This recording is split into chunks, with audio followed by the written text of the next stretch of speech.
So hello friends, आपका स्वागत है हमारे यूट्यूब चैनल मिस्टर आशीष हब पे। आज हम लोग हिंदी का 100 ऑब्जेक्टिव करेंगे जो कि एग्जाम के लिए बहुत ही इम्पोर्टेंट है। ठीक है, इसी प्रकार से एग्जाम में बार बार ऑब्जेक्टिव पूछा जाता है। अगर आप लोग यहाँ से 100 ऑब्जेक्टिव देख लेते हैं तो मैं उम्मीद करता हूँ कि आप लोग वहाँ जाके आराम से 50 ऑब्जेक्टिव बना सकते हैं, जिसमें कि आपको कोई दिक्कत नहीं होगी। ठीक है, तो चलते हैं हम लोग अपने प्रश्न की ओर। और देखिए, सेम इसी प्रकार का वहाँ आपको क्वेश्चन दिया जाएगा। ठीक है, सेम इसी प्रकार का क्वेश्चन आपको वहाँ दिया जाएगा। यहाँ पर देखिए दिया हुआ है ना, खंड ओ वस्तुनिष्ठ प्रश्न। प्रश्न संख्या 1 से 100 तक के प्रत्येक वस्तुनिष्ठ प्रश्न के 4 विकल्प दिए गए हैं, जिसमें से कोई एक सही है। इन 100 प्रश्नों में से किन्हीं 50 प्रश्नों के उत्तर अपने द्वारा चुने गए सही विकल्प को मार्कशीट में मतलब उत्तर पुस्तिका पर चिन्हित करना है। ठीक है, तो आप लोगों को जो है 100 ऑब्जेक्टिव दिया जाएगा हिंदी में, जिसमें कुछ में से 50 ऑब्जेक्टिव आपको बनाना है। ठीक है, और उसके बाद एक मार्कशीट देगा आपको, उसमें आपको भरना है मतलब रंगना है। एक वीडियो में जो है आप लोगों को मार्कशीट रंगने के लिए सिखाएंगे। ठीक है, तो अभी हम लोग अपने प्रश्न को देखते हैं।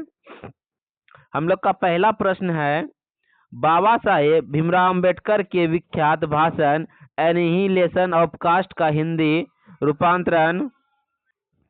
तो बताइए, रूपांतरण जाति भेद का उच्छेद नाम से किसने किया? बताइए। पहला ऑप्शन है मुलायम सिंह यादव, दूसरा ऑप्शन है ललाई सिंह यादव, तीसरा ऑप्शन है राकेश सिंह यादव, चौथा ऑप्शन है भूषण सिंह यादव। बताइए किसने किया था? अगर आप लोगों ने अभी तक मेरा एक वीडियो है जिसमें कि जितने भी गद्य खंड के कविताएं हैं मतलब कहानीकार हैं, उन सब का मैंने एक वीडियो में निचोड़ दे दिया है, जाके एक बार जरूर देख लें। ठीक है, और एक ही वीडियो में आपको पूरा जितना गद्य खंड का है वो सब का कवि, उनका परिचय, उनके द्वारा लिखे गए कि इन्होंने लिखा है, कहानी है, निबंध है, ललित निबंध है, वो सब चीज एक ही वीडियो में आपको देखने को मिल जाएगा। ठीक है, एक वीडियो में आपको काव्य खंड का हर एक चीज देखने को मिल जाएगा। अगर आप लोगों ने नहीं देखा है तो जाके जरूर देख लीजिएगा। तो इस प्रश्न का उत्तर क्या हो जाएगा, किसने किया था? ललाई सिंह यादव ने। ठीक है, ऑप्शन बी। हम लोग नेक्स्ट प्रश्न देखते हैं। हम लोग का नेक्स्ट प्रश्न है, बाबा साहेब भीमराव अंबेडकर के अनुसार जातीय प्रथा कैसी प्रथा है? पहला है गंभीर दोषों में युक्त, दूसरा है स्वतंत्रता समानता भातृत्व में प्रयुक्त, तीसरा है मनुष्य को स्वेच्छा पर निर्भर, चौथा है कार्यकुशलता से युक्त। बताइए क्या है ये जाति प्रथा? तो ये जो है गंभीर दोषों से युक्त है। ये जो है जाति प्रथा गंभीर दोषों से युक्त है। ठीक है, ऑप्शन ए। हम लोग का नेक्स्ट प्रश्न है, गुरु नानक ने किस प्रकार की भक्ति का प्रचार किया है? पहला ऑप्शन है सगुण ब्राह्मण की भक्ति, दूसरा है तामसिक भक्ति का, तीसरा है राजसी भक्ति का, चौथा है निर्गुण वा की भक्ति का। बताइए किस प्रकार का भक्ति का प्रचार किया है गुरु नानक ने? तो उन्होंने किया है निर्गुण। ठीक है, निर्गुण वा की भक्ति का। ठीक है, हम लोग का नेक्स्ट प्रश्न है, संत कवि गुरु नानक की कृपा प्राप्त करके साथ एकाकार होने की प्रेरणा देते हैं। पहला ऑप्शन है समाज के साथ, दूसरा है धर्म के साथ, तीसरा है गोविंद के साथ, चौथा है परिवार के साथ। तो बताइए किसके साथ बोलता है? तो वो बोलते हैं ऑप्शन सी, गोविंद के साथ। ठीक है, हम लोग अपने नेक्स्ट प्रश्न की ओर चलेंगे। हम लोग का नेक्स्ट प्रश्न है, दही वाली मगम्मा शीर्षक कहानी का कन्नड़ भाषा से हिंदी में अनुवाद किसने किया था? बताइए किसने किया था? दही वाली मगम्मा का कन्नड़ भाषा से हिंदी भाषा में अनुवाद किसने किया था? पहला ऑप्शन है B.R. नारायण ने, दूसरा ऑप्शन है राजेश प्रसाद मिश्र ने, तीसरा ऑप्शन है अमृतलाल नागर ने, चौथा ऑप्शन है गोपाल दास नागर ने। ठीक है, तो बताइए इस प्रश्न का उत्तर। तो किसने किया था? तो क्या था? B.R. नारायण ने। ठीक है, हम लोग नेक्स्ट प्रश्न देखते हैं। दही वाली मगम्मा से कर्जा किसने मांगा था? बताइए, किसने मांगा था दही वाली मगम्मा से कर्जा? माँ जी ने, नजम्मा ने, या फिर बेंगलुरु में पढ़ने वाले लड़के ने, या फिर रंगप्पा ने? किसने मांगा था? तो हम लोगों ने कहानी में पढ़ा है कि रंगप्पा जो एक जुआरी था उसने कर्जा मांगा था। ठीक है, ऑप्शन डी। हम लोग नेक्स्ट प्रश्न देखते हैं। हम लोग का नेक्स्ट प्रश्न है, नलिल बिलोचन शर्मा की स्कूल की पढ़ाई कहाँ से हुई? बताइए, कहाँ से हुई है?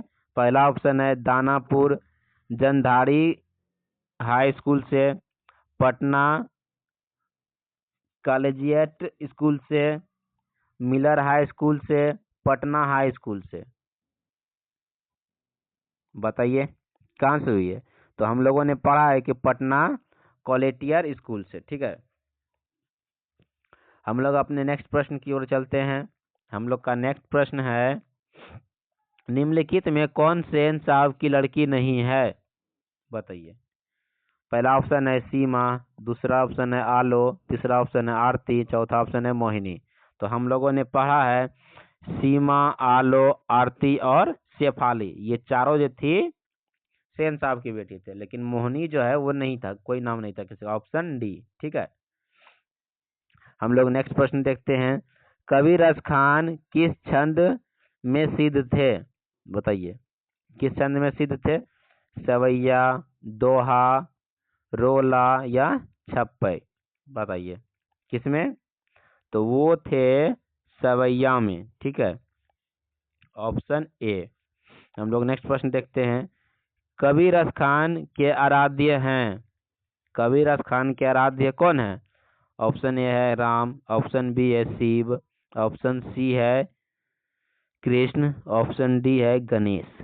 बताइए कौन थे रस खान के आराध्य? तो वो थे कृष्ण, ऑप्शन सी। ठीक है, हम लोग अपने नेक्स्ट प्रश्न की ओर चलते हैं। हम लोग का नेक्स्ट प्रश्न है, ढाते विश्वास शीर्षक कहानी में तुरई के फूल की तरह खिलाकर हंसते लोग साहस क्यों मुरझा गए? बताइए, तूफान के कारण, सूखा के कारण, बाढ़ के कारण या भूकंप के कारण? बताइए किसके कारण वो लोग का हंसता खेलता चेहरा जो है मुरझा गया था ढहते विश्वास में? तो वो किसके कारण हुआ था? बाढ़ के कारण। ठीक है, हम लोग नेक्स्ट प्रश्न देखते हैं। हम लोग का नेक्स्ट प्रश्न है, ढहते विश्वास कहानी में लक्ष्मी ने बांध की निगरानी के लिए अपने परिवार से किसको भेज दिया? बताइए, पति को, मंझले लड़के को, छोटे लड़के को या बड़े लड़के को? किसको भेज दिया था? तो बताइए, वो भेज दिया था अपने बड़े लड़कों को। ठीक है, बड़े लड़कों को भेज दिया था बांध की निगरानी के लिए। ठीक है, हम लोग नेक्स्ट प्रश्न देखते हैं। हम लोग का नेक्स्ट प्रश्न है, मैक्स मूलर ने महारानी विक्टोरिया द्वारा प्रदान की गई किस उपाधि को अस्वीकार कर दिया? बताइए, किस उपाधि को उसने अस्वीकार कर दिया था रानी विक्टोरिया द्वारा जो दिया गया था मैक्स मूलर को? तो डयूक की उपाधि, नाइट की उपाधि, वैरन की उपाधि या अल की उपाधि? तो किसकी उपाधि? तो उन्होंने कर दी थी नाइट की उपाधि जो दिया था उसको अस्वीकार कर दिया था। ठीक है, ऑप्शन बी।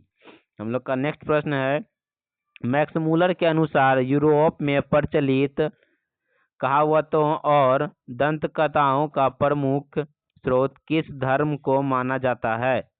बताइए किस धर्म को माना जाता है? तो ऑप्शन है ईसाइयों धर्म को, दूसरा है हिंदू धर्म को, तीसरा है बौद्ध धर्म को, चौथा है यहूदी धर्म को। बताइए तो किस धर्म को माना जाता है? वो माना जाता है हिंदू धर्म को। ठीक है, हम लोग अपने नेक्स्ट प्रश्न की ओर चलते हैं। हम लोग का नेक्स्ट प्रश्न है, निम्नलिखित में कौन प्रेम की पीर के कवि हैं? कौन है? घनानंद है, रसखान है, प्रेम घन है या दिनकर है? बताइए कौन है? तो वे जो हैं प्रेम पीर के कवि हैं धनानंद हैं। ठीक है, ऑप्शन ए। हम लोग नेक्स्ट प्रश्न की ओर चलते हैं। हम लोग का नेक्स्ट प्रश्न है, कवि घनानंद अपने आंसुओं को कहाँ पहुंचाना चाहते हैं?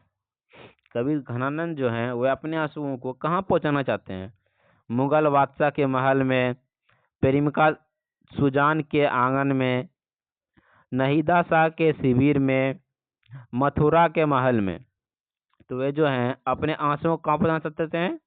वो चाहते थे प्रेमिका सुजान के आंगन में, प्रेमिका सुजान के आंगन में अपने आंसुओं को पहुंचाना चाहते थे। ठीक है, हम लोग का नेक्स्ट प्रश्न है, ईश्वर पेटलिकर किस भाषा के लोकप्रिय कथाकार हैं? बताइए किस भाषा के हैं? राजस्थानी, मराठी, मगही या गुजराती? बताइए वे किस भाषा के कवि हैं? तो वे हैं गुजराती। ठीक है, हम लोग का नेक्स्ट प्रश्न है, माँ शीर्षक कहानी में किनको ठीक देखकर माँ जी को हर व्यक्ति मंगू को अस्पताल में भर्ती करने की सलाह देने लगा? बताइए, सुमन को, कुसुम को, प्रियंका को, कंचन को? बताइए किसको? माँ शीर्षक कहानी में किनको ठीक देखकर माँ जी को हर व्यक्ति मंगू को अस्पताल में भर्ती करने की सलाह देने लगे? बताइए किसने कहा था कि मंगू को जो है अस्पताल में भर्ती कर दीजिए तो ये ठीक हो जाएगा? तो किसने कहा था? वो कहा था कंचन को। ठीक है, कंचन को, ऑप्शन डी। हम लोग अपने नेक्स्ट प्रश्न की ओर चलते हैं। हम लोगों का नेक्स्ट प्रश्न है, हजारी प्रसाद द्विवेदी को किस ग्रंथ के लिए साहित्य अकादमी पुरस्कार प्राप्त हुआ है? बताइए, आलेख पर्व के लिए, वान भट्ट की आत्मकथा के लिए, हिंदी साहित्य उद्गम और विकास के लिए, पुनर्वजा के लिए? बताइए किस ग्रंथ के लिए उसे अकादमी पुरस्कार मिला है?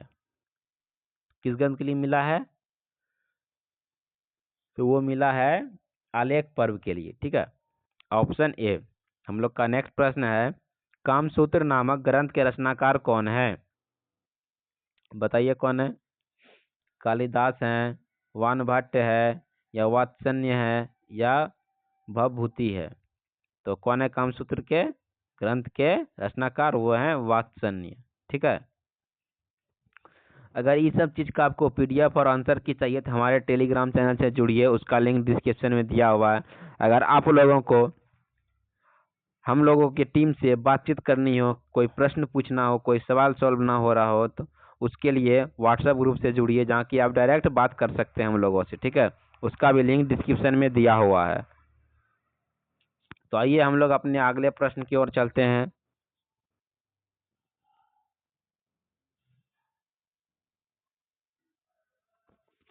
हम लोग देखते हैं नेक्स्ट प्रश्न। हम लोग का नेक्स्ट प्रश्न है, बद्री नारायण चौधरी प्रेमघन हिंदी साहित्य के किस युग के महत्वपूर्ण कवि थे? बताइए, बद्री नारायण चौधरी प्रेमघन हिंदी साहित्य के किस युग के महत्वपूर्ण कवि थे? बताइए, भारतेंदु युग के, द्विवेदी युग के, छायावाद या फिर प्रयोगवाद? तो बताइए वो किस युग के कवि थे? तो वे थे भारतेंदु युग के। ठीक है, महत्वपूर्ण कवि थे वे। हम लोगों का नेक्स्ट प्रश्न है, स्वदेशी शीर्षक पाठ के अनुसार किस कारण से भारतीयों की बुद्धि विदेशी हो गई है? बताइए किस कारण से हो गई है? विदेशी फिल्म देखकर, यूरोप में घूम घूम कर, विदेशी विद्या पढ़कर, या विदेशी वस्त्र पहनकर? तो क्या चीज? तो वो हो गया है, स्वदेशी शीर्षक पाठ में बताया गया है किस कारण से भारतीयों की बुद्धि विदेशी हो गई है। विदेशी फिल्म देखकर, यूरोप में घूम घूम कर, या विदेशी विद्या पढ़कर, या विदेशी वस्त्र पहनकर। तो किसके कारण से हो गई है? तो वो हो गया है विदेशी विद्या पढ़कर। ठीक है, हम लोग का नेक्स्ट प्रश्न है, कहानीकार सुजाता का वास्तविक नाम क्या है? बताइए, कहानीकार सुजाता का वास्तविक नाम क्या है?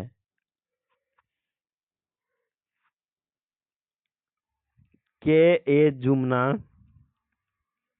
एस रंगराजन, के कृष्णमूर्ति, पी मुंगरुगन। तो सुजाता का जो है वास्तविक नाम था, क्या था वो? एस रंगराजन। ठीक है, हम लोग नेक्स्ट प्रश्न की ओर चलते हैं। हम लोग का नेक्स्ट प्रश्न है,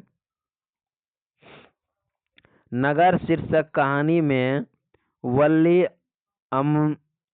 अम्बाल अपनी लड़की पाप्ती के साथ मदुरै स्थित बड़े अस्पताल में किस विभाग के बाहर बरामदे में बैठी प्रतीक्षा कर रही थी? बताइए, बाल रोग के विभाग के, प्रसूचित एवं स्त्री रोग के विभाग के, या फिर ऑर्थोपेडिक्स विभाग के, वही रंग रोगी विभाग के? तो बताइए, वो जो थे किस विभाग के बाहर बरामदे में बैठी प्रतीक्षा कर रही थी?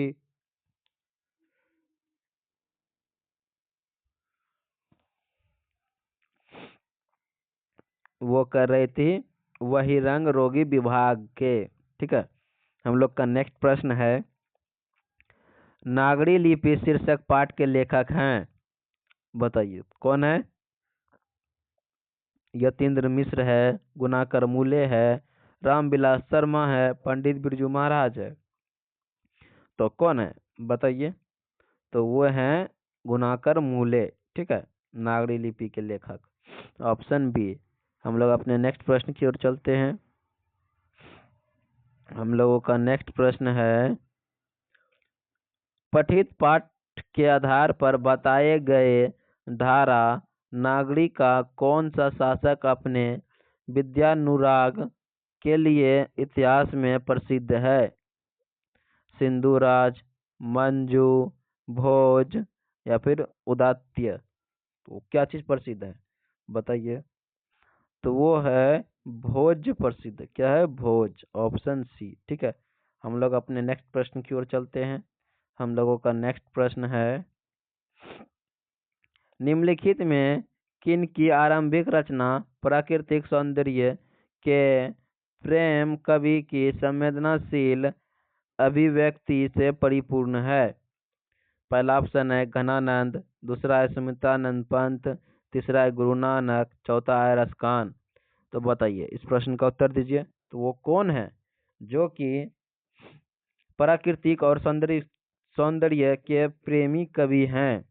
कौन है वो हैं सुमित्रानंद पंत। ठीक है, ऑप्शन बी। हम लोगों का नेक्स्ट प्रश्न है, भारत माता शीर्षक कविता के अनुसार भारतवासी आवास के अभाव में अपनी जिंदगी कहाँ बिताते हैं? बताइए, कंधारों में, नदियों के किनारे, पेड़ों के नीचे, फुटपाथ पर? तो कहाँ बिताते हैं वे? बताइए। तो वे बिताते हैं फुटपाथ पे। ठीक है, हम लोग अपने नेक्स्ट प्रश्न की ओर चलते हैं। हम लोगों का नेक्स्ट प्रश्न है, धरती कब तक घूमेगी शीर्षक कहानी का राजस्थानी से हिंदी में अनुवाद किसने किया? बताइए, सौवर दहिया ने, के ए जमुना ने, अमृतलाल नागर ने, गोपाल दास नागर ने? तो वो किसने किया था? तो वो किया था सौवर दहिया ने, ऑप्शन ए। ठीक है, हम लोगों का नेक्स्ट प्रश्न है, धरती कब तक घूमेगी शीर्षक कहानी में सीता के पुत्रों ने किस त्योहार के बाद मां को बारी बारी से साथ रखने का निर्णय किया? दिवाली के बाद, जन्माष्टमी के बाद, महाशिवरात्रि के बाद या होली के बाद? तो किसके बाद बताइए? तो उन्होंने कब किया था?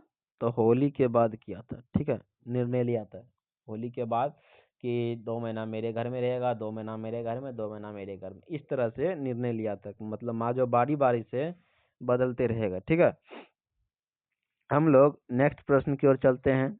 हम लोगों का नेक्स्ट प्रश्न है, अखिल भारतीय कहानी प्रतियोगिता में अमरकांत रचित कौन शीर्षक कहानी पुस्तक पुरस्कृत हुई थी? बताइए कौन कहानी? ऑप्शन ए है बहादुर, ऑप्शन बी है दोपहर का भोजन, ऑप्शन सी है जिंदगी और जोक, ऑप्शन डी है डिप्टी कलेक्टरी।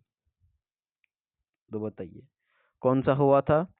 तो वो हुआ था ऑप्शन डी, डिप्टी कलेक्टरी। ठीक है, हम लोग अपने नेक्स्ट प्रश्न की ओर चलते हैं। हम लोगों का नेक्स्ट प्रश्न है, लेखक के घर पर बहादुर को लेकर कौन आए थे? बताइए, लेखक के बड़े भाई, लेखक के साले साहब, लेखक के मित्र या लेखक के मामा? तो कौन लेकर आया था बहादुर को लेखक के घर? कौन लेके आया था बताइए? तो लेके आया था वो लेखक के साले साहब। ठीक है, ऑप्शन बी। हम लोग नेक्स्ट प्रश्न देखते हैं, राष्ट्र कवि रामधारी सिंह दिनकर का जन्म कब हुआ था? तो बताइए, 23 सितंबर 1908 ईस्वी में, 14 अप्रैल 1891 ईस्वी में,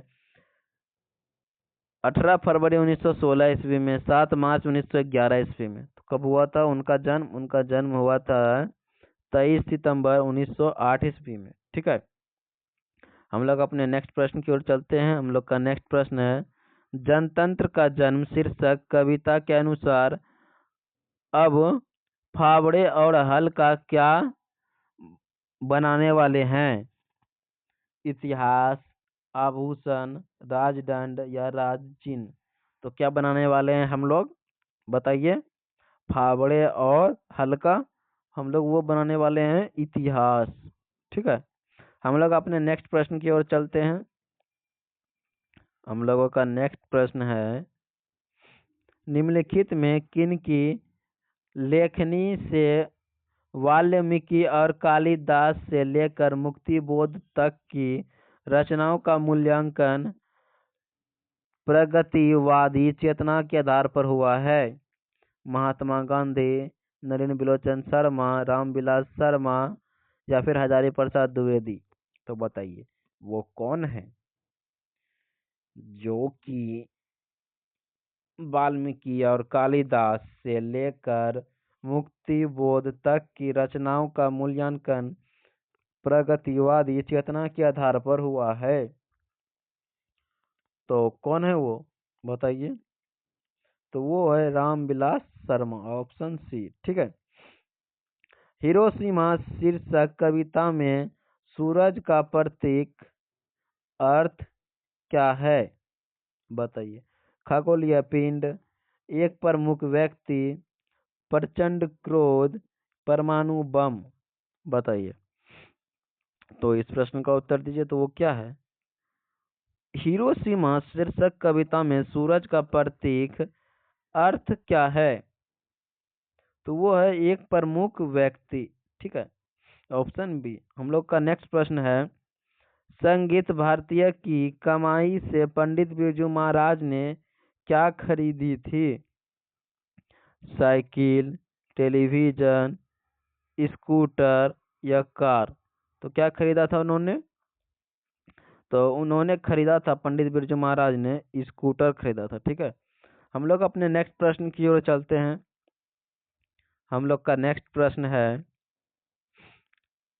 पाठ्य पुस्तक में कवि कुंवर नारायण रचित एक वृक्ष की हत्या शीर्षक कविता किस कविता संग्रह से संकलित है? बताइए, परिवेश से, हम तुम से, चक्रव्यूह से या इन दिनों से? तो उन्होंने जो एक वृक्ष की हत्या जो कविता है वह किस कविता संग्रह से संकलित है? वो जो है ऑप्शन डी इन दिनों से है। ठीक है, हम लोग का नेक्स्ट प्रश्न है, अशोक वाजपेयी के अनुसार किन की विख्यात कृति का शीर्षक है लॉ मादो मोलजेल द अवेन्यू, अंतर्विदता, पीटर बुक या पिसाको या पॉल एलू आर। तो कौन है बताइए? तो वो है पिसाको। ठीक है, हम लोग अपने नेक्स्ट प्रश्न की ओर चलते हैं। हम लोगों का नेक्स्ट प्रश्न है, हमारी नींद शीर्षक कविता में किसका जीवन क्रम पूरा है? बताइए। पूरा हुआ? मेढक का, मक्खी का, मुर्गी का या मधुमक्खी का? किसका हुआ? हमारी नींद शीर्षक कविता में किसका जीवन क्रम पूरा हुआ था? बताइए, किसका हुआ था? मेढक का हुआ था, मक्खी का हुआ था, मुर्गी का हुआ था या मधुमक्खी का हुआ था? किसका हुआ था? उसमें हुआ था मक्खी का। ठीक है, जीवन क्रम पूरा हुआ था मक्खी का। हम लोग का नेक्स्ट प्रश्न है, विनोद कुमार शुक्ल रचित किस रचना पर मणि कौर द्वारा फिल्म का निर्माण हुआ है? बताइए। ऑप्शन ए है नौकर की कमीज, ऑप्शन बी है पेड़ पर कमरा, ऑप्शन सी है दीवार में एक खिड़की रहती थी, ऑप्शन डी है खेलेगा तो देखेगा। तो बताइए, तो किस पर फिल्म बना है? तो वो बना है एक नौकर की कमीज। ठीक है, ऑप्शन ए। हम लोग का नेक्स्ट प्रश्न है, कवित्री अनामिका ने हिंदी वर्णमाला के गो वर्ण की तुलना अक्षर लिखते बालक के प्रसंग में किससे की है? गधे से की है, गेंद से की है, गाड़ी से की है या टूटता हुआ गमले से किया है? किससे किया है? तो उन्होंने जो किया है वो किया है टूटता हुआ गमला से। ठीक है, हम लोग अपने नेक्स्ट प्रश्न की ओर चलते हैं। हम लोगों का नेक्स्ट प्रश्न है, नौबत खाने में इबादत शीर्षक पाठ साहित्य के किस विद्या में रचित है? निबंध है, साक्षात्कार है, व्यक्ति चित्र है या भाषण है? तो क्या है वो है व्यक्ति चित्र।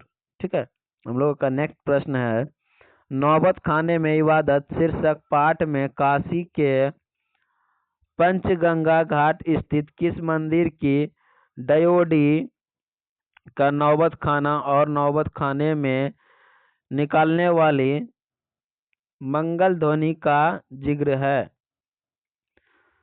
बालाजी मंदिर का, विष्णु मंदिर का, संकट मोचन मंदिर का या विश्वनाथ मंदिर का? तो वो किस मंदिर का है बताइए? तो वो है बालाजी मंदिर का। ठीक है, हम लोग अपने नेक्स्ट प्रश्न की ओर चलते हैं। हम लोगों का नेक्स्ट प्रश्न है, निखिल बंग यतीन्द्र नहीं निखिल बंग रविंद्र साहित्य सम्मेलन के द्वारा कवि जीवानंद दास रचित किस काव्य ग्रंथ को 1952 ईस्वी में श्रेष्ठ काव्य ग्रंथ का पुरस्कार दिया गया था? बताइए। झड़ा पालक को, महापृथ्वी को, वनलता सेन को या रूपसी बंगला को? किसको? तो बताइए, इस प्रश्न का उत्तर दीजिए। 1952 में श्रेष्ठ काव्य ग्रंथ का पुरस्कार दिया गया था जीवानंद दास द्वारा रचित किस ग्रंथ को? तो बताइए। तो वो था वनलता सेन को। ठीक है, जीवानंद द्वारा लिखित इस काव्य ग्रंथ को 1952 में श्रेष्ठ काव्य खंड का पुरस्कार मिला था। ठीक है, हम लोग का नेक्स्ट है, लौट कर आऊंगा फिर शीर्षक कविता में उल्लू कहाँ बोलता है? आम के पेड़ पर, कचनार के पेड़ पर, कटहल के पेड़ पर या कपास के पेड़ पर? तो कहाँ बोलता है वो बोलता है कपास के पेड़ पर। ठीक है। हम लोग का नेक्स्ट प्रश्न है, महात्मा गांधी के माता का क्या नाम था? पुतली बाई, रामाबाई, लक्ष्मीबाई या काताबाई? तो क्या नाम था उसकी माता का, महात्मा गांधी के? तो क्या था? पुतली बाई। ठीक है, ऑप्शन ए। हम लोग अपने नेक्स्ट प्रश्न की ओर चलते हैं। हम लोगों का नेक्स्ट प्रश्न है, महात्मा गांधी की दृष्टि से सबसे उदात्त और बढ़िया शिक्षा क्या है? खेल खेल में शिक्षा, अहिंसक प्रतिरोध, हि- हिंसक प्रतिरोध, विदेशी शिक्षा? तो क्या था? महात्मा गांधी के अनुसार उन्होंने कहा कि उदात्त और बढ़िया शिक्षा किसे कहा उन्होंने?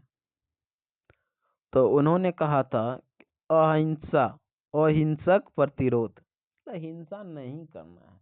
ठीक है, अहिंसक। आराम से अपना पढ़िए लिखिए, कोई कुछ बोल रहा है, कोई किसी से कोई मतलब नहीं रखना। ठीक है, पढ़ते समय। हम लोगों का नेक्स्ट प्रश्न है, निम्नलिखित में किस कवि की काव्य शैली गीतात्मक और भावबोध में रहस्य मुक्ता है? रेनर मैया रिल्के, विनोद कुमार शुक्ल की, अशोक वाजपेयी की, वीरेन डंगवाल की? तो वो किसकी है? तो वो है रेनर मैया रिल्के की। ठीक है, ऑप्शन ए। हम लोग अपने नेक्स्ट प्रश्न की ओर चलते हैं। हम लोगों का नेक्स्ट प्रश्न है,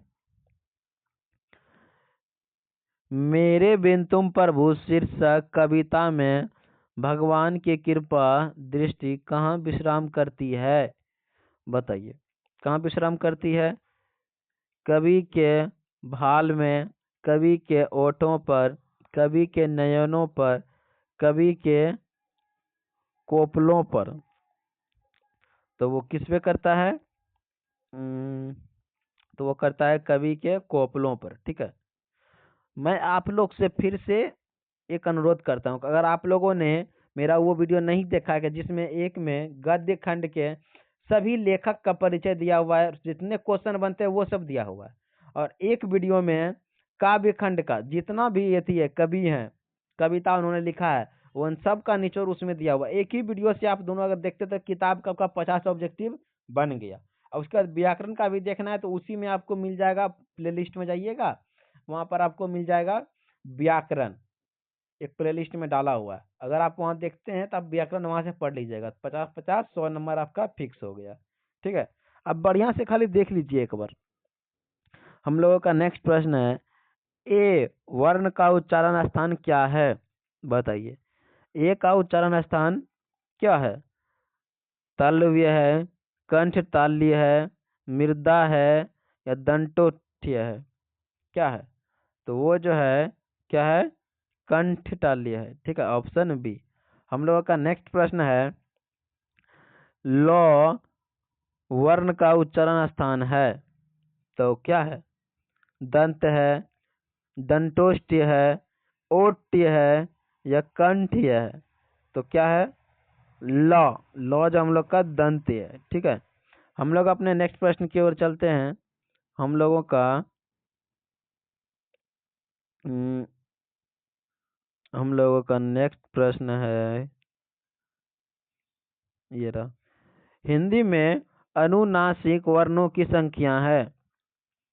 हिंदी में अनुनासिक वर्णों की संख्या है, तो कितनी है?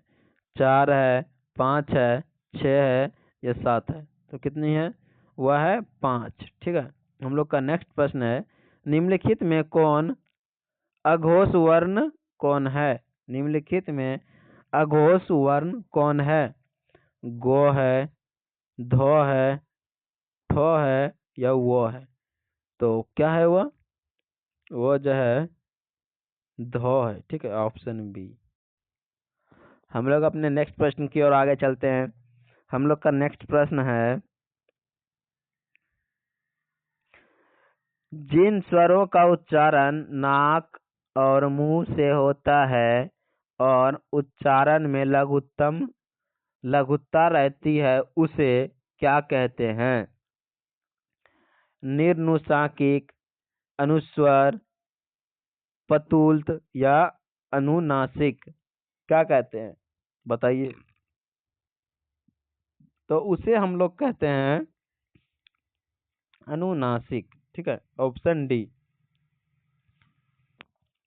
हम लोगों का नेक्स्ट प्रश्न है, उस सुर को क्या कहते हैं जिसके कारण शब्द का अर्थ परिवर्तन हो जाता है? क्या कहते हैं उसे? अनुतान, संगम, स्वराघात या वर्तनी? क्या कहते हैं उसे? उसे कहते हैं हम लोग अनुतान, ऑप्शन ए। ठीक है, हम लोगों का नेक्स्ट प्रश्न है, दो वर्णों के मेल से होने वाले विकार को क्या कहते हैं? समास कहते हैं, संधि कहते हैं, वर्ण विच्छेद कहते हैं या पद परिचय कहते हैं? तो क्या कहते हैं इसे? देखिए, दो वर्णों के मेल से जो चीज, जो शब्द बने या जो विकार उत्पन्न हो, उसे हम लोग क्या कहते हैं? उसे हम लोग संधि कहते हैं। ठीक है, क्या कहते हैं? संधि। हम लोगों का नेक्स्ट प्रश्न है, पो, फो, बो, भो, मो और चो वर्गों के पहले वाले अनुस्वार का उच्चारण होता है, क्या होता है? पहला ऑप्शन है नो के समान, दूसरा ऑप्शन होता है डो के समान, तीसरा ऑप्शन होता है ग्यों के समान, चौथा ऑप्शन होता है मो के समान। किसके समान होता है बताइए इस प्रश्न का उत्तर। तो वो जो हो जाता है मो के समान हो जाता है। ठीक, जब तक आप लोग व्याकरण नहीं पढ़िएगा तो आप लोगों को ये सब चीज जल्दी बनने वाला नहीं है। तो जाइए हम लोग का प्लेलिस्ट में जाके देखिए, वहाँ व्याकरण का बताया गया है। वहां से अगर आप लोग देख लेते हैं तो आप लोगों को हर सवाल सॉल्व करने में आसानी होगा। ठीक है, हम लोग अपने नेक्स्ट प्रश्न की ओर चलते हैं। हम लोगों का नेक्स्ट प्रश्न है, हिंदी भाषा किस लिपि में लिखी जाती है? बताइए कमेंट करके इसका आंसर आप लोग जल्दी से। गुरुमुखी लिपि में, गुजराती लिपि में, देवनागरी लिपि में या कलिंग लिपि में? तो किस भाषा में लिखी जाती है हिंदी हम लोगों का? वो लिखा जाता है हम लोगों का देवनागरी लिपि में। ठीक है, ऑप्शन सी। हम लोग अपने नेक्स्ट प्रश्न की ओर चलते हैं।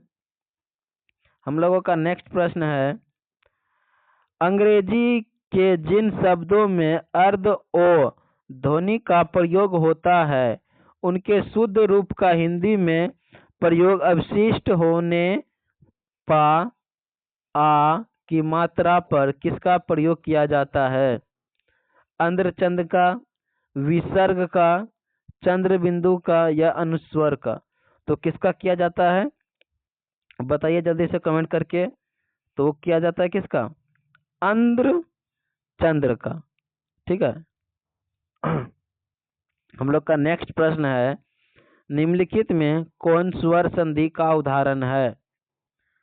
बताइए, स्वर संधि का कौन उदाहरण है? निरूपाय, यशोदा, शयन या दृष्टा? बताइए, तो क्या है स्वर संधि का उच्चारण? जल्दी से कमेंट करके बताइए आप लोग। तो क्या है? शयन है। क्या है? शयन। पंचम शब्द का संधि विच्छेद बताइए क्या होगा? पहला ऑप्शन है प प्लस चम, पम प्लस चम, पंच प्लस म, पन प्लस चन। तो क्या होगा बताइए इसका आंसर जल्दी से बताइए। तो क्या हो जाएगा? ऑप्शन बी, पम प्लस चम। ठीक है, हम लोग अपने नेक्स्ट प्रश्न की ओर चलते हैं। हम लोगों का नेक्स्ट प्रश्न है, यदि तत्सम शब्दों में स्व हो तो उसके तद्भव में कौन वर्ण होता है? बताइए, बोल रहा है तत्सम शब्दों में अगर स्व हो तो उसके तद्भव में कौन वर्ण होता है? हो होता है, स्व होता है या मूर्धन्य स होता है या दंत स होता है? क्या होता है बताइए। तो क्या होता है? वो हो जाता है दंत सो। ठीक है। अब देखिए क्या हम लोग का नेक्स्ट प्रश्न, निम्नलिखित में कौन पूर्ण विराम का चिन्ह है, बताना है। पूर्ण विराम है, ऑप्शन ए है, ऑप्शन बी है, ऑप्शन सी है, ऑप्शन डी है, बताइए। तो कौन सा है, हो जाएगा ऑप्शन सी। ठीक है। हम लोगों का नेक्स्ट प्रश्न है, कौन विराम चिन्ह सामान्यतः दो शब्दों को जोड़ता है और दोनों को मिलाकर एक समस्त पद बनाता है लेकिन दोनों का स्वतंत्र अस्तित्व बना रहता है, बताइए कौन सा है वो। उद्धरण चिन्ह, योजक चिन्ह, अल्प विराम, प्रश्नवाचक चिन्ह। तो वो कौन सा चिन्ह है, जल्दी से कमेंट करके बताइए आप लोग। देखिए वह कौन विराम चिन्ह सामान्यतः दो शब्दों को जोड़ता है और दोनों को मिलाकर एक समस्त पद बनाता है लेकिन दोनों का स्वतंत्र अस्तित्व बना रहता है, तो कौन सा, तो वो है योजक चिन्ह। ठीक है, योजक चिन्ह ये वाला, ऐसे जो देखिए यहाँ पर जो दिया हुआ है ये ऑप्शन बी में। ठीक है, इस प्रकार से हम लोग अपने नेक्स्ट प्रश्न की ओर चलते हैं।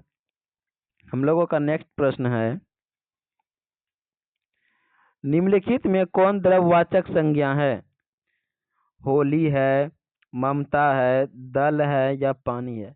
द्रव देखिए जो कि बहता हो या तरल की अवस्था में रहता हो उसे हम लोग द्रव्यवाचक संज्ञा कहते हैं। ठीक है, ये सब चीज आप लोग को याद रखना है। तो यहाँ देखिए द्रव की अवस्था में कौन सा चीज है, होली होगा नहीं होगा, ममता होगा नहीं होगा, दल होगा नहीं होगा, हाँ पानी हो जाएगा, ऑप्शन डी, क्योंकि ये तरल अवस्था में रहता है, ये बहता रहता है। ठीक है, हम लोग का नेक्स्ट प्रश्न है, शब्द की जाति को क्या कहा जाता है, बताइए। शब्द की जाति को क्या कहा जाता है,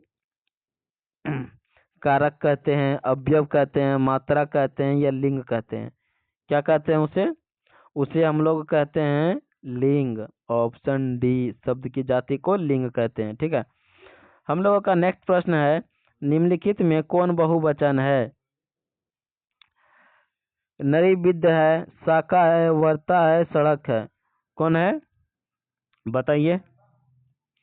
तो वो जो है नरिविंदम है। ठीक है, बहुवचन। हम लोग अपने नेक्स्ट प्रश्न की ओर चलते हैं। हम लोगों का नेक्स्ट प्रश्न है, निम्नलिखित में कौन स्त्रीलिंग शब्द है, चित्रकला है, किन्नर है, खीरा है, परिवर्तन है, कौन है बताइए। स्त्रीलिंग शब्द, स्त्रीलिंग शब्द को देखिए बनाने के लिए सबसे पहले अपने मन में सोचिए, मेरा चित्रकला, मेरी चित्रकला, मेरा किन्नर, मेरी किन्नर, मेरा परिवर्तन, मेरी परिवर्तन, मेरा खीरा, मेरी खीरा। देखिए क्या जम रहा है इसमें, मेरा चित्रकला नहीं हो रहा है, मेरी चित्रकला, देखिए सटीक बैठ जा रहा है। ठीक है, इस प्रकार से मन में बोलना है, उसके बाद वो निकल जाएगा। तो ऑप्शन ए, ठीक है, चित्रकला, ये स्त्रीलिंग शब्द है। ठीक है, देखिए निम्नलिखित में कौन पुल्लिंग शब्द है, इसी तरह से अभी मैंने बताया था, इसी तरह सोचिए, मेरा इत्र, मेरी इत्र, मेरा चिंता, मेरी चिंता, मेरा गधा, गदा, मेरी गदा, मेरा गंध, मेरी गंध, क्या हो जाएगा इसमें बताइए, जल्दी से बताइए कमेंट करके आप लोग। देखिए इसमें क्या हो जाएगा, मेरा इत्र या मेरी इत्र, मेरी इत्र तो नहीं हो रहा है, मेरा इत्र हो जा रहा है। ठीक है, ऑप्शन ए। हम लोगों का नेक्स्ट प्रश्न है, निम्नलिखित में से कौन विभक्तियां अधिकरण कारक के हैं, अधिकरण कारक के, कौन सा विभक्ति है, ऑप्शन ए है हे, अजी, अहो, अये, अरे, ऑप्शन बी है का, के, रा, रे, री, ऑप्शन सी है में, पर, ऑप्शन डी है को, के लिए। तो अधिकरण कारक का जो विभक्ति है वो कौन है, तो वो जो है ऑप्शन सी, में, पर। ठीक है, हम लोग अपने नेक्स्ट प्रश्न की ओर चलते हैं। हम लोगों का नेक्स्ट प्रश्न है, जिन वाक्यों में लगना, जाना, सकना तथा चूकना सहायक क्रिया आती है उनमें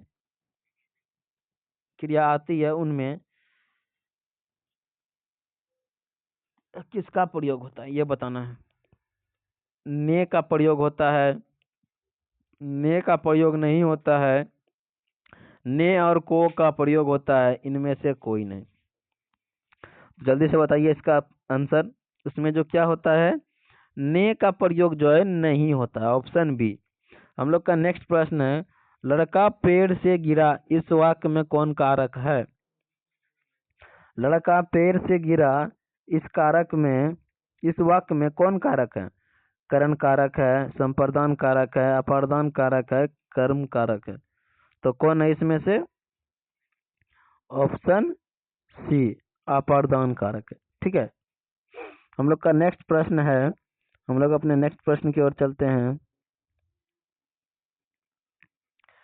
वाक्य से अलग रहने वाले शब्दों को शब्द कहते हैं, किंतु जब वे किसी वाक्य में पिरो दिए जाते हैं तब वह क्या कहलाता है?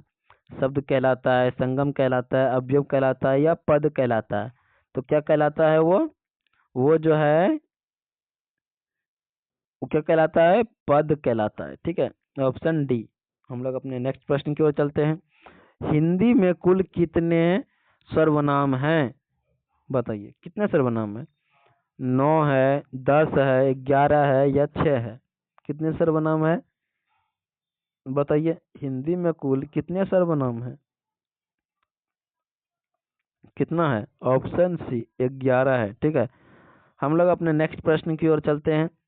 हम लोग का नेक्स्ट प्रश्न है, वा, वे, या, ये, यह पुरुषवाचक सर्वनाम के किस भेद से संबंधित है? बताइए, अन्य पुरुष, उत्तम पुरुष, मध्यम पुरुष, या इनमें से कोई नहीं? बताइए, इस प्रश्न का उत्तर दीजिए। तो वो जो क्या हो जाएगा, वो होगा अन्य पुरुष। ठीक है, सिंपल ही देखिए, बोल रहा है वाह, वे, या, ये, कंफर्म नहीं बोल रहा है, मतलब किसी का बोल रहा है, जैसे कि वाह, वे, ये सब, वे सब, यह सब। ये देखिए, कंफर्म तो नहीं बोल रहा है, तो इसलिए ये अन्य पुरुष में आ जाता है। मतलब किसी का यहाँ कंफर्म बताया नहीं जा रहा है कि नहीं वही है, नहीं, यहाँ किसी अन्य के बारे में बताया जा रहा है। ठीक है, तो हम लोग अपने नेक्स्ट प्रश्न की ओर चलते हैं। हम लोगों का नेक्स्ट प्रश्न है, हम लोगों का नेक्स्ट प्रश्न है, जो संज्ञा या सर्वनाम की विशेषता बताए उसे विशेषण कहते हैं। जिसकी विशेषताएं बताई जाए उसे क्या कहते हैं? बताइए, क्या कहते हैं उसे? विशेषण कहते हैं, क्रिया कहते हैं, अवयव कहते हैं, या विशेष से कहते हैं? क्या कहते हैं उसे हम लोग? उसे हम लोग कहते हैं विशेष। जिसकी विशेषता बताई जाए, ठीक है, उसे हम लोग विशेष ये कहते हैं। हम लोग का नेक्स्ट प्रश्न है, क्षत्रिय बड़े साहसी होते हैं, इस वाक्य में परिवेशन है। बताइए, क्या परिवेशन है? क्षत्रिय है, बड़े हैं, साहसी हैं, या होते हैं? क्या है इसमें परिवेशन? क्या है? बताइए, जल्दी से कमेंट करके बताइए। तो क्या है इसमें परिवेशन? बड़े हैं, ऑप्शन बी। ठीक है, हम लोग अपने नेक्स्ट प्रश्न की ओर चलते हैं। हम लोग का जो नेक्स्ट प्रश्न है, क्रियापद के उस अंश को क्या कहते हैं जो किसी क्रिया के प्राय सभी रूपों में पाया जाता है? क्या कहते हैं उसे हम लोग? कारक कहते हैं, अवयव कहते हैं, काल कहते हैं, या धातु कहते हैं? क्या कहते हैं उसे हम लोग? क्रियापद के उस अंश को क्या कहते हैं जो किसी क्रिया के प्राय सभी रूपों में पाया जाता है? उसे हम लोग क्या कहते हैं? कारक कहते हैं, अवयव कहते हैं, काल कहते हैं, या धातु कहते हैं? क्या कहते हैं उसे हम लोग? उसे हम लोग धातु कहते हैं। ठीक है, ऑप्शन डी। ठीक है, हम लोग का नेक्स्ट प्रश्न है, निम्नलिखित में से कौन कालवाचक अवयव है? कौन सा है? दूर है, यहाँ से है, अब से है, या तले है? कौन सा है बताइए? तो वो हो जाएगा, कौन है? अब से है। कालवाचक विशेषण जो है अब से है। काल मतलब अभी जो चल, अभी वाला काल, ये। ठीक है, हम लोग का नेक्स्ट प्रश्न है, निम्नलिखित में बदलायक निपात है। कौन सा है? तो ही, तक, पर, यह है, या ठीक, लगभग, करीब? तीसरा है क्या, काश, कास्की। चौथा है हाँ जी हाँ। कौन सा है इसमें बताइए, क्या हो जाएगा इसका? इसका हो जाएगा ऑप्शन ए, तो ही तक पर। ठीक है, ये जो है बद लायक है। क्या है? बल लायक है। ठीक है, हम लोग का नेक्स्ट प्रश्न है, रचना अथवा बनावट के विचार से शब्द के कितने प्रकार हैं? बताइए कितने प्रकार हैं? 2 है, 3 है, 4 है या 5 है? रचना अथवा बनावट के विचार से शब्द के कितने प्रकार हैं? 2 है, 3 है, 4 है, 5 है। कितने हैं बताइए? तो वो जो है 3 प्रकार के हैं। ठीक है, ऑप्शन बी। हम लोग अपने नेक्स्ट प्रश्न की ओर चलते हैं। हम लोगों का नेक्स्ट प्रश्न है, निम्नलिखित में कौन तत्सम शब्द है?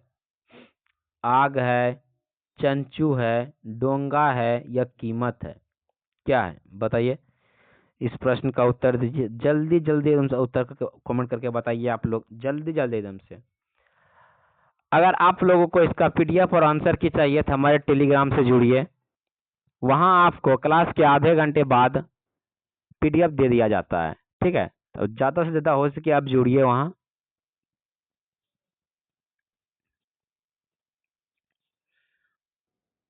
बताइए इस प्रश्न का उत्तर क्या हो जाएगा? तो इस प्रश्न का उत्तर हो जाएगा चंचू। क्या हो जाएगा? चंचू। ठीक है, हम लोग का नेक्स्ट प्रश्न है, शुभापीत शब्द में उपसर्ग है। देखिए, उपसर्ग हम लोग उसको बोलते हैं जो कि किसी शब्द के आगे लगता है, उसे हम लोग उपसर्ग बोलते हैं। ठीक है, ये चीज आप याद रखिएगा। एग्जाम में अक्सर ये ऑब्जेक्टिव में 2-3 प्रश्न रहता है उपसर्ग से। अगर आप लोग सिंपल से इतना सब चीज याद रख लेते हैं, उपसर्ग उससे कहते हैं जो कि किसी शब्द के आगे लगता हो, ये याद कर लेते हैं तो आपको जो है 1 नंबर, अगर 3 प्रश्न रहेगा 3 नंबर आपका फिक्स हो गया। ठीक है, ये सब चीज आपको याद रखना है। तो क्या है? सु है, शुभ है, शुभा है या शु है? क्या होगा बताइए? इस प्रश्न का उत्तर दीजिए। तो क्या हो जाएगा? ये देखिए क्या हो जाएगा? सु हो जाएगा। सुभाषित। सु तो अलग है, भाषित का शब्द अलग है, सु अलग है। वही तो बोला, उपसर्ग उसे कहते हैं जो कि किसी शब्द के आगे लगता हो, आगे लगने के बाद उसका अर्थ चेंज कर देता हो, तो उसे हम लोग उपसर्ग बोलते हैं। ठीक है, सिंपल सा चीज है। हम लोग का नेक्स्ट प्रश्न है, खिंचाव शब्द में प्रत्यय है। देखिए, प्रत्यय उसे बोलते हैं जो किसी शब्द के लास्ट में लगता हो, यानी कि अंत में, उसे हम लोग प्रत्यय बोलते हैं। ठीक है, यहाँ देखिए क्या लिखा हुआ है? खिंचाव लास्ट में लगा हुआ। क्या लगा हुआ लास्ट में? क्या होता है? उच्चारण पढ़िए। खिंचाव। क्या आ रहा है? आव। देखिए, पहला ऑप्शन है वो, दूसरा ऑप्शन है चाव, तीसरा ऑप्शन है आव, चौथा ऑप्शन है अब। देखिए लास्ट में क्या आता है? खिंचाव। क्या आता है? आव। अब कहाँ पर है? Option C. ठीक है, ये खिंचाव। हम लोग अपने नेक्स्ट प्रश्न की ओर चलते हैं। हम लोगों का नेक्स्ट प्रश्न है, निम्नलिखित में शुद्ध शब्द कौन है? चित्कार है, पूर्व संचित है, विचरण है या उद्भक्ति है, उद्भावित है? क्या है इसमें शुद्ध शब्द? बताइए, इस प्रश्न का उत्तर दीजिए। क्या आ जाएगा? हो जाएगा चित्कार। क्या हो जाएगा? चित्तकार। ठीक है, हम लोग का नेक्स्ट प्रश्न है, निम्नलिखित में अशुद्ध शब्द है। क्या है? चरितार्थ है, निविड़ है, जीवोर्धनदार है या जिजिया विषा है? क्या है बताइए? अशुद्ध शब्द कौन सा है इसमें से? अशुद्ध शब्द है इसमें ये निविड़। ठीक है, ऑप्शन बी। हम लोग अपने नेक्स्ट प्रश्न की ओर चलते हैं। हम लोग का नेक्स्ट प्रश्न है, सौर शब्द का अर्थ होता है। क्या होता है? सलीका होता है, चंचलता होता है, भाषा विहीन होता है, वक्ता होता है। क्या होता है बताइए? इस प्रश्न का उत्तर दीजिए। तो क्या हो जाएगा? सौर शब्द का अर्थ होता है, क्या होता है? यह होता है सलीका। ठीक है, हम लोग अपने नेक्स्ट प्रश्न की ओर चलते हैं। हम लोगों का नेक्स्ट प्रश्न है, निम्नलिखित में कौन संयुक्त वाक्य है? मतलब सही है। अच्छे लड़के परिश्रमी होते हैं, ये गलत है। लोकप्रिय कवि व सम्मान सभी करते हैं, ये भी गलत है। सूर्योदय हुआ और कुहासा जाता रहा, सही है ये। उसने कहा कि मैं निर्दोष हूँ, नहीं ये भी गलत है। क्या हो जाएगा इसका? हो जाएगा ऑप्शन सी।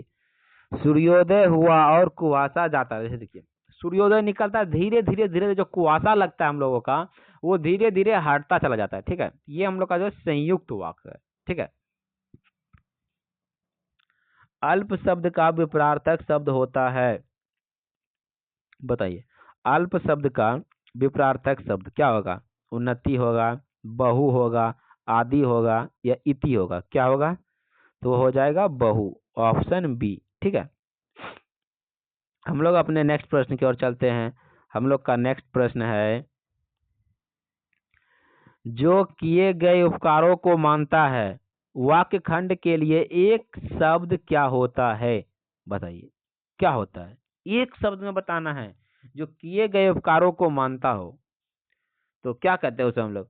कृतज्ञ कहते हैं, कीर्तन्य कहते हैं, या पतित कहते हैं, या भूधर कहते हैं? क्या कहते हैं उसे? उससे हम लोग कहते हैं कृतज्ञ। ठीक है, उससे हम लोग कृतज्ञ कहते हैं। वो कहता है ना कि मैं आपके किए गए आभारों का कृतज्ञ हूँ।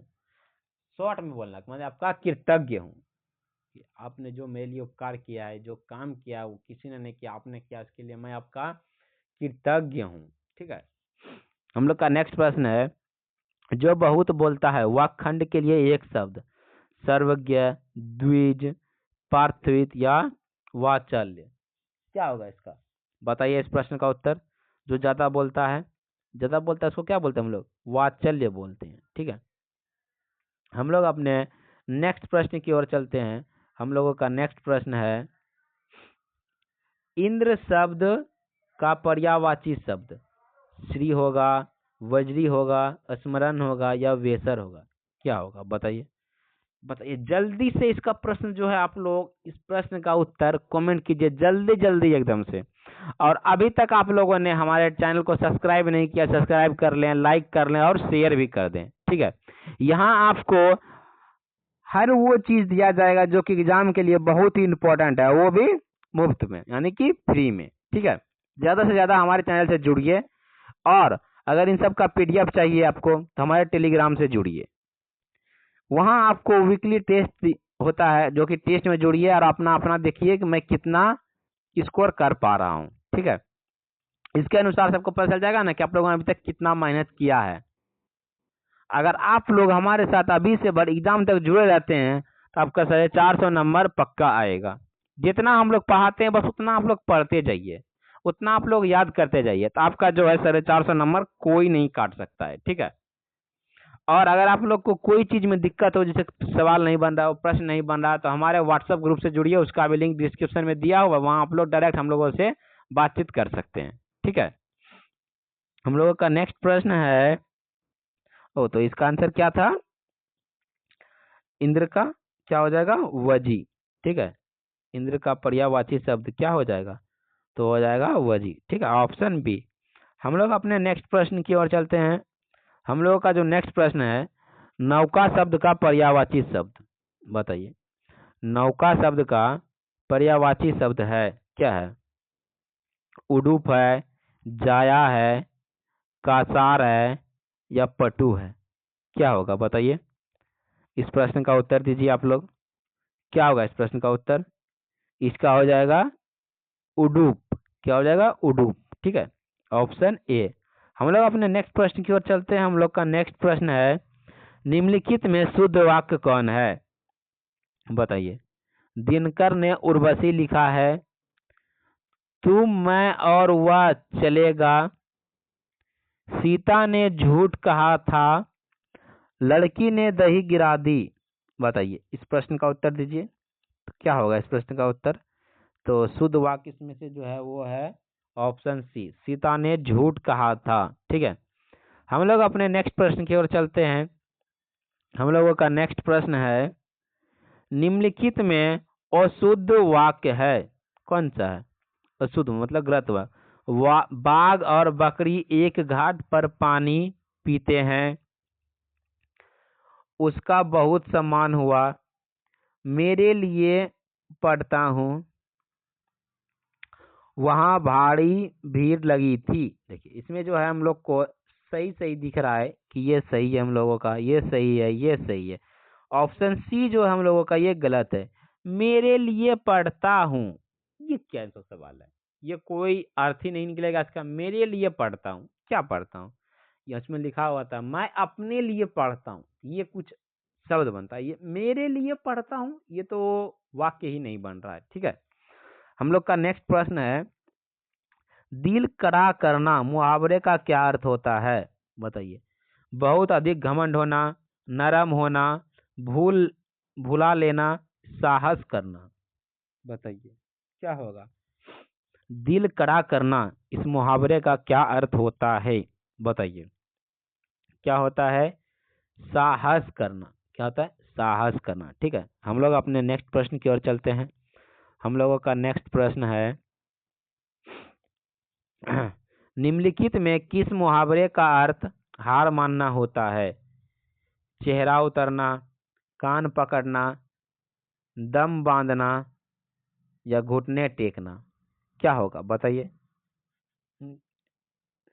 निम्नलिखित में किस मुहावरे का अर्थ हार मानना होता है? बताइए क्या होता है? घुटने टेकना, यानी कि बोल देना, नीचे बैठ जाना, मैं हार मानता हूं, तो उसका अर्थ हो जाता है कि ये जो है हार मान लिया, अपना घुटना टेक दिया इसने। ठीक है, हम लोगों का नेक्स्ट प्रश्न है, हम लोगों का नेक्स्ट प्रश्न है,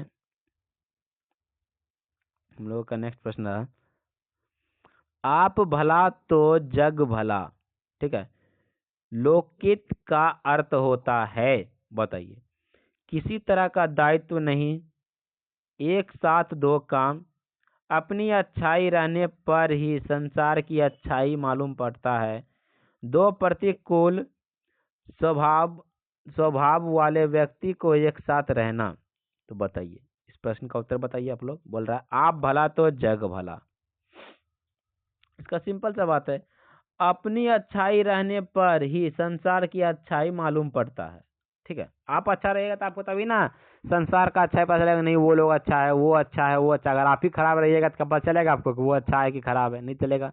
इसलिए जितना हो उतना अच्छा बनने का कोशिश कीजिए। ठीक है, हम लोगों का नेक्स्ट और आखिरी प्रश्न है, हम लोग का नेक्स्ट और ये आखिरी प्रश्न है, देसी मुर्गा बिलायती बोला लोकिता का अर्थ है। बताइए।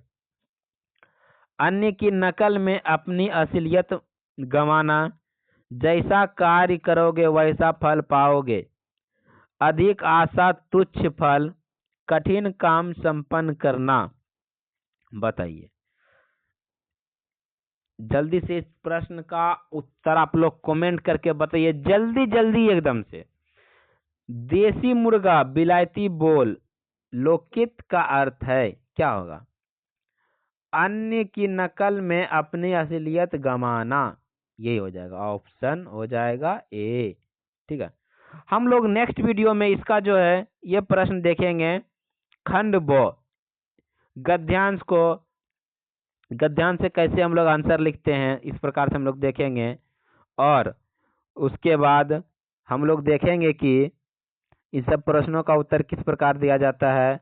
उसके बाद हम लोगों का फिर ये निम्नलिखित में, ये सब ऐसा ही प्रश्न, निम्नलिखित में किन्हीं एक विषय पर संकेत बिंदुओं पर आधार पर लगभग 250-300 पदों में निबंध लिखें। ठीक है, भारतीय किसान की समस्या समाधान, ये सब चीज रहता है, जो कि 10 नंबर का ये प्रश्न है, ये 10 नंबर का पूछा जाता है। ठीक है, महंगाई, मेरा प्रिय खेल, वर्षा ऋतु, हमारे पड़ोसी। ठीक है, उसके बाद है पत्र लिखना, हम लोग ने एक वीडियो में आपको पत्र लिखने के लिए सिखाया है। पुस्तक खरीदने के लिए पैसे की मांग करते हुए अपने पिताजी के पास एक पत्र लिखें। ठीक है, ये चीज। या फिर दिवाली के पटाखे से ध्वनि एवं वायु प्रदूषण केंद्र में रखकर दो छात्रों के बीच संवाद लिखें, इस तरह से लिखना है।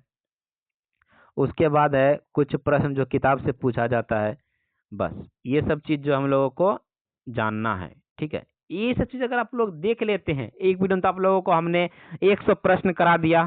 ठीक है, एक वीडियो में आप लोगों को हमने इसका आंसर कराऊंगा। ठीक है, तो मिलते हैं हम लोग नेक्स्ट वीडियो में, तब तक के लिए बाय बाय।